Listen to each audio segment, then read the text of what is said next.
现在的你会不会因为各种不确定的状况而感到焦虑不安？不确定疫情几时会消退，担心自己少看一眼手机就会跟社会事实脱节，不知道公司几时会倒闭，不知道哪一天会成为裁员名单中的其中一位，不知道现在投入哪一个领域会比较赚钱。在这一个不确定的 VUCA 时代，一切都在迅速改变，究竟有哪些可迁移的能力是必不可少的呢？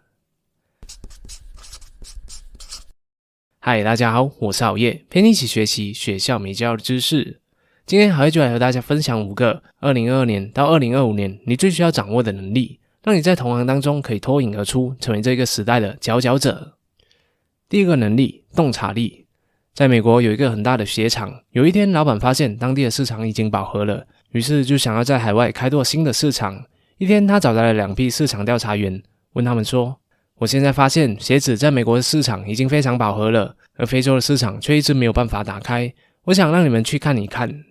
A 组和 B 组一起抵达了非洲，一下机就发现那里的居民都没有穿鞋的习惯，于是 A 组很失望的回去跟老板说，非洲人都不穿鞋的，这里没有我们想要的市场。而 B 组呢，却非常兴奋的告诉老板说，这里的人都没有穿鞋子，鞋子的市场非常大，在那里建厂绝对可以让营业额大幅增长。后来果真如此，这一组的调查人员薪资也随之涨了几倍。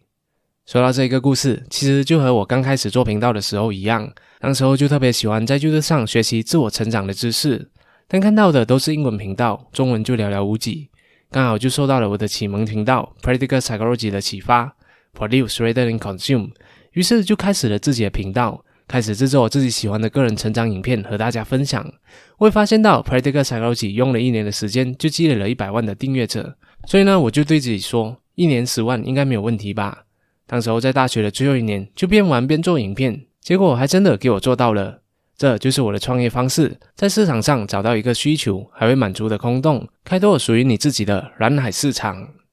当你比别人更快的洞察到商机，才能快人一步抢占市场，成为风口上的猪。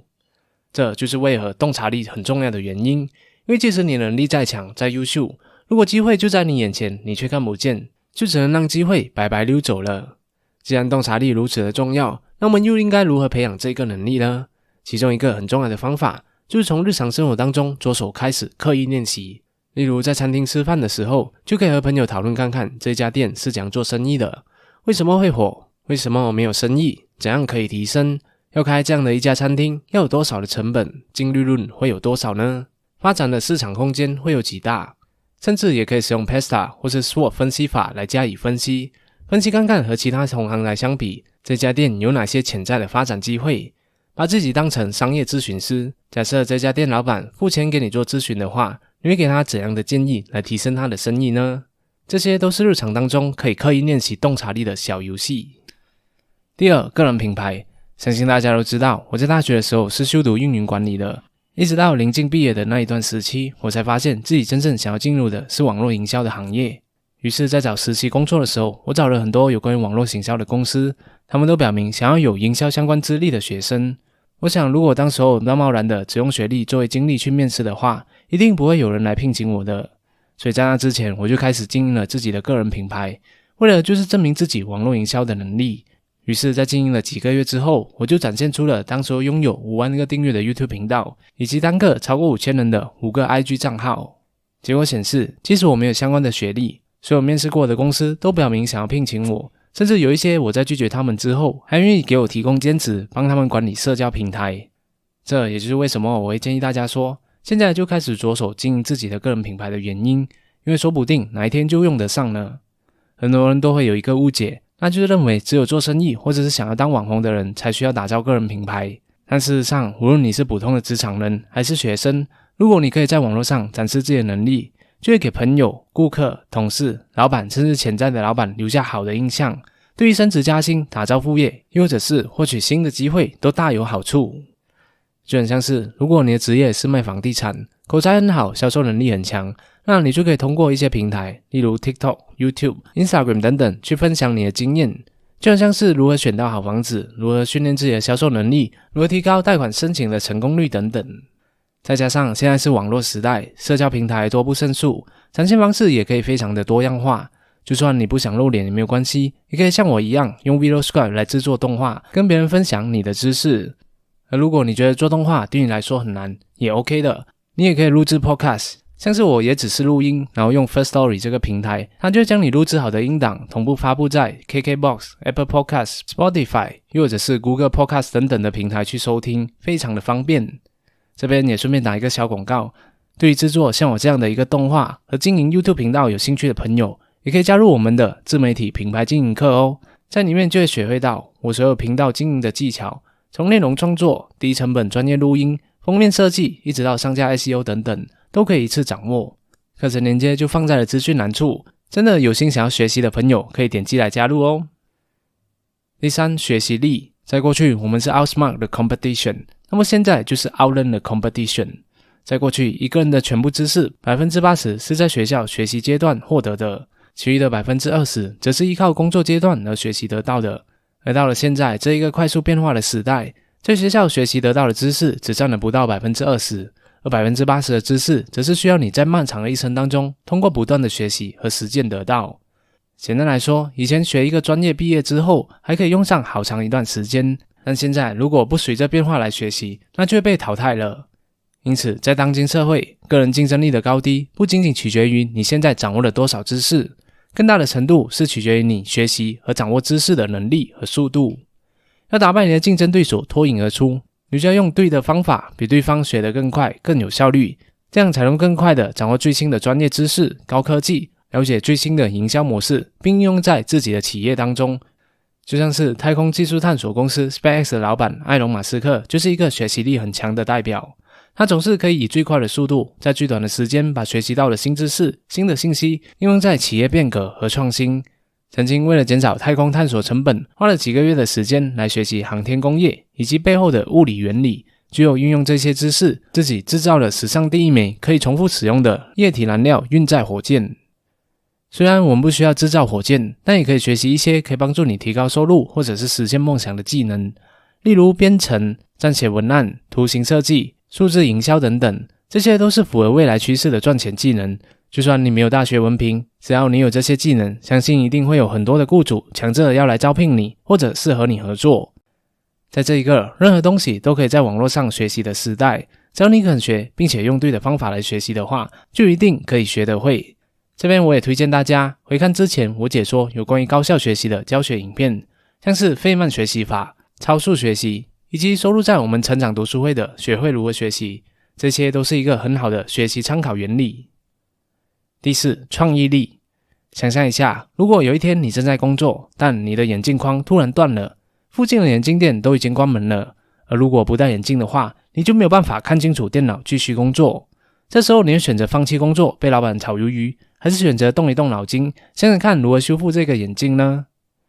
创意力是人类生存的重要保证，当我们具备了这种能力，我们才不会因为资源的不足就轻易局限自己的未来。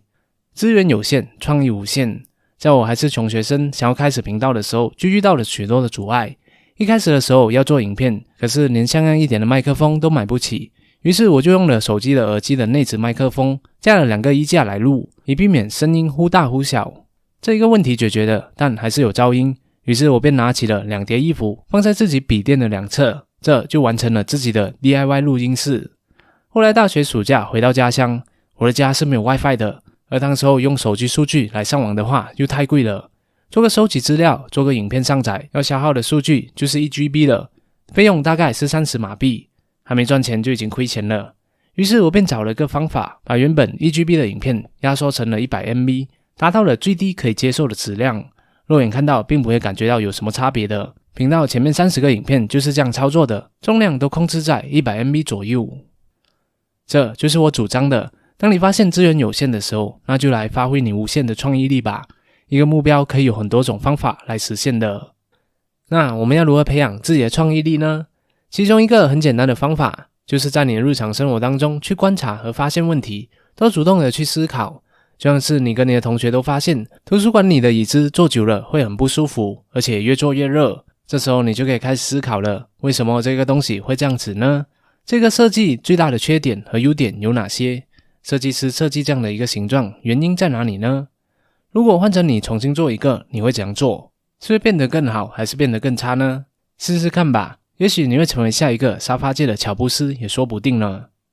要记得，这个世界上从不缺乏资源，缺乏的是我们的创意能力。只要你有强烈的意愿和灵活的创意能力，任何的困难都不足以成为你的阻碍。第五，自我管理的能力。远距工作、小而美的团队和联盟雇佣的关系的崛起，让自我管理这项能力显得更为重要。福布斯报道就指出，到了2025年，预计将会有 70% 的员工每月至少会远程工作5天。虽然远程工作可以享受较高的自由度，而且没有被监视的感觉，但对于自制力差的人来说，就会很容易偷懒，例如工作时间看手机，造成工作效率低下，最后发现期限要到了才熬夜赶进度，影响了整个团队的效率。所以在时间精力管理的部分，我们就要学会如何安排工作，坚守582法则，把重要的事情优先做好，才来做比较不紧要的事情。例如把需要创造力的工作，像是写稿、设计图片放在早上的时间，然后下午才开始回复邮件。另外在工作的时候，远离一切会造成你分心的来源，例如把手机通知铃声关成静音模式，上班的时候不打开社交媒体等等。时间就是一个人最缺稀的资源，但能够管理好时间的，恰恰就是我们对自身精力的安排。更多有关时间管理的方法，也可以观看我这一部影片哦。2. 情绪管理。每个人都会有情绪低落的时候，觉得自己很糟糕、很差劲、很可怜，甚至在远距工作的时候遇到瓶颈或是压力的时候，会感觉到自己在孤军奋战，这时候很容易就会产生焦虑和陷入低潮。而如果这些负面情绪没有被正视或是及时处理的话，就会对个人产生负面的影响，例如影响身心健康、人际关系和日常生活。因此我们可以透过一些正确的方法来抒发情绪，像是冥想、写晨起日记和运动等等，都是我自身实验证实有效的方法。那么关于这方面的教学，都可以在我的频道上找得到哦。3. 目标管理。网络世界的各种诱惑，随时可见的童谣压力，很容易就会让我们陷入迷惘，忘了自己的初衷，随波逐流，什么都想要，但什么都做不好，总是3分钟热度，失去对生活和工作的热情和信心。这时候目标管理就显得非常的重要。目标并不只是单纯的只是看别人设然后跟着设，而是要深入的自我探索，看看自己想要的是什么，这样你才会有激情，用心的去完成它，解锁人生更多的成就。因为我们每一个人都有自己的冰山，是潜藏在我们表层底下的原始动机，我们的性格、潜意识、感受和渴望的东西。正是这些东西让我们在生活上找到热情、工作的意义，推动着我们对于目标的前进。所以关于目标设定这一点，建议大家可以看一看之前我就以科为以终为始的概念而设计的葬礼游戏影片哦，保证你做了这个练习之后，会更加的了解现阶段的自己想要什么，并且设定出属于你自己的目标。好了，这是今天好友大家分享的2022到2025年你最需要掌握的能力，我们来回顾一下。首先第一个，洞察力。用1秒看透本质的人和用一辈子都看不懂的人，注定是截然不同的命运。第二，个人品牌。你被多少人认识，比起你认识多少人更加的重要。第三，学习力。Outlearn to outsmart the competition。第四，创意力。资源有限，创意无限。第五，自我管理力。管理好自己的精力、心力和财力，你才能够与时并进，活出自我。最后在这里引用英国作家狄更斯在《双城记》里面的一句话，这是最坏的年代，也是最好的年代。无可否认，这是一个不确定的时代，快速的发展有时候让人无所适从，但既然我们没有办法改变这个外部因素，那就从改变自己开始，好好的掌握这5种能力，让自己变得更强，更有能力的去适应这个时代的挑战吧。最后也请大家留言让我知道，你觉得哪一种能力对你而言最难培养的，又有哪些能力你觉得是非常重要而我又没有提到的呢？欢迎大家留言写下你的观点。谢谢大家的观赏，希望今天的影片对你有所启发。如果你想要知道更多可以让自己变得更优秀的秘诀，欢迎免费领取成长读书会的7天 VIP 会员，启开高效的视觉化学习新体验，每周读懂一本书，距离成功更近一脚步。我们下一期再见。